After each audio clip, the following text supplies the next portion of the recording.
फरमाया कि जिसका वादा पूरा नहीं है ना, उसका दीन पूरा नहीं है, और जिसका वादा पूरा है, जिसका मुआहदा पूरा है, उसका दीन पूरा है। आज हम अपने रोज़मर्रा ज़िंदगी के मामूल में बेशुमार लापरवाहियाँ बरतते हैं, जिसके असरात हमारी आम रोज़मर्रा ज़िंदगी पर भी आते हैं। बरकत उठ जाती है, ज़ुबान की तासीर ख़त्म हो जाती है, दुआ की मकबूलियत कम पड़ जाती है। इन आमाल की बदौलत के जिनका अल्लाह ने हुक्म फरमाया उससे रूगर्दानी करने से। एक जगह सूरत तौबा की पहली आयत मुबारका में अल्लाह ताला ने इरशाद फरमाया, बराअतुम मिनल्लाहि व रसूलिही इलल्लज़ीना आहदतुम मिनल मुशरिकीन।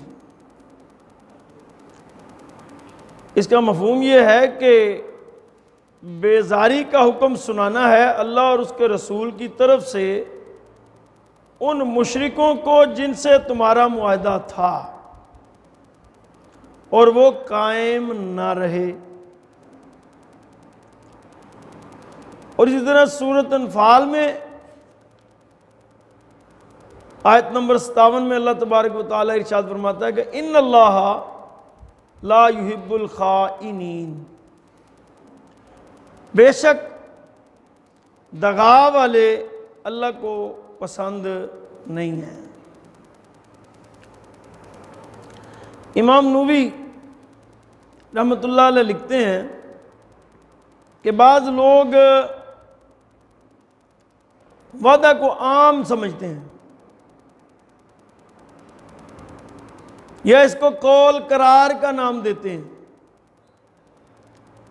जबकि इस्लाम में वादा व मुआहदा का जो असल तशख़्ख़ुस है वो माशरती, इखलाकी, शरई, कानूनन हर लिहाज से अहम है, और इसकी पासदारी करने वाला अल्लाह रसूल की अताअत में आता है और इसकी नाफरमानी करने वाला अल्लाह रसूल की नाफरमानी में आता है। हज़रत अनस रज़ियल्लाहु तआला अन्हु फरमाते हैं कि हुज़ूर नबी करीम सल्लल्लाहु अलैहि वसल्लम अक्सर खुतबा में इरशाद फरमाते कि जिसकी ईमानदारी नहीं है वो ईमान पर नहीं है, और जिसकी वादा की पासदारी नहीं है वो दीन पर नहीं है। अल्लाह तबारक व तआला की एक सिफत यह भी है कि वो वादा पूरा करेगा। जो रब ने फरमाया कि अपने मोमिनीन को जन्नत में दाखिल फरमाएगा, अपने अताअत गुजार बंदों को जन्नत में आला मुकामात अता फरमाएगा, शहद की नहरें होंगी, दूध की नहरें होंगी, और अपने दीदार से मुशर्रफ फरमाएगा। ये रब के वादे हैं मोमिनों के लिए। तो जिस तरह रब अपने वादे को पूरा करता है और करेगा, तो रब ये भी चाहता है कि उसका बंदा भी जो वादा करे वो उस वादे पर पूरा उतरे।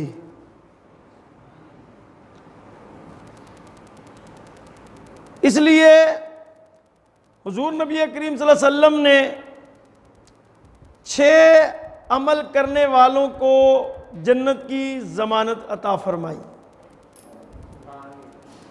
जी। उनमें एक वादा की पासदारी करने वाले को भी जन्नत की जमानत अता फरमाई हुजूर नबी करीम सल्लल्लाहु अलैहि वसल्लम ने। आज हम अल्लाह का जो कुरान है इसको पढ़ते हैं तो इस कुरान पाक की आयात की रोशनी में ये वाज़े पता चल जाता है कि इन अल्लाह ला युहिब्बुल खाइनीन, कि अल्लाह ताला दगा करने वालों को पसंद नहीं करता। बड़ा मशहूर वाक़या है कि जब रसूलुल्लाह सल्लल्लाहु अलैहि वसल्लम ने मक्का से हिजरत फरमाई और उस हिजरत के वक़्त आपके पास मक्का के लोगों की अमानतें थीं, तो आपने हज़रत अली रज़ी अल्लाह ताला अन्हो को अपनी जगह ठहरने का हुक्म इरशाद फरमाया और फिर मज़ीद ये फरमाया कि तुम लोगों की अमानतें वापस देकर फिर तुम मदीना शरीफ आ जाना। तो हज़रत अली का भी बड़ा मशहूर कौल है कि उस रात मैं इतने इत्मीनान से सोया कि पहले मैं कभी इतने इत्मीनान से न सोया।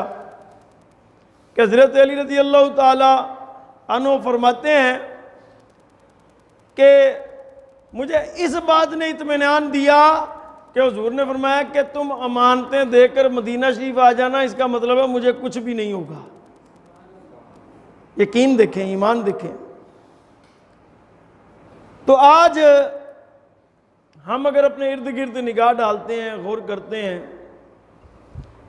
तो हम में अक्सर वो अहबाब जो हैं वो वादा की पासदारी करते नज़र नहीं आते, मुआहदा की पासदारी करते नज़र नहीं आते। आपको पता है आपके घर में 1 साल से लेकर 10, 15, 18, 20, 25 साल के बच्चे होते हैं, आपकी औलाद होती है। आप उस औलाद से किसी तकरार के बदले में या किसी मामला के बदले में वादा कर लेते हैं। तो अगर आप इसको इतना आसान लेते हैं कि उनसे वादा ना भी पूरा किया जाए तो खैर है, ये आपके उस बच्चे की शख्सियत पर इंतहाई गलत असरात मुरतब करता है। और फिर उसको बड़े होकर या जब वो प्रैक्टिकल लाइफ में जाता है तो फिर उसे इस बात का एहसास नहीं होता, क्योंकि उसको घर से ये बात ही नहीं मिली, वालिदैन से ये बात ही नहीं मिली कि वादा जो है ये बहुत बड़ी बात है, बड़ी चीज़ है, अल्लाह रसूल के हुक्म की इताअत है, अल्लाह का फरमान है। वादा ना तोड़ने का भी हुक्म है। फरमाया कि जिसका वादा पूरा नहीं है ना, उसका दीन पूरा नहीं है, और जिसका वादा पूरा है, जिसका मुआहदा पूरा है, उसका दीन पूरा है। आज हम अपने रोज़मर्रा ज़िंदगी के मामूल में बेशुमार लापरवाहियाँ बरतते हैं, जिसके असरात हमारी आम रोज़मर्रा ज़िंदगी पर भी आते हैं। बरकत उठ जाती है, ज़ुबान की तासीर ख़त्म हो जाती है, दुआ की मकबूलियत कम पड़ जाती है। इन आमाल की बदौलत के जिनका अल्लाह ने हुक्म फरमाया उससे रूगर्दानी करने से। अल्लाह तबारक व तआला अपने हबीब सल्लल्लाहु अलैहि वसल्लम के सदक़े हमें वादा और मुआहदा की सही मानों में पासदारी करने की तौफीक व सआदत अता फरमाए। व आखिर दावाना अल्हम्दुलिल्लाह।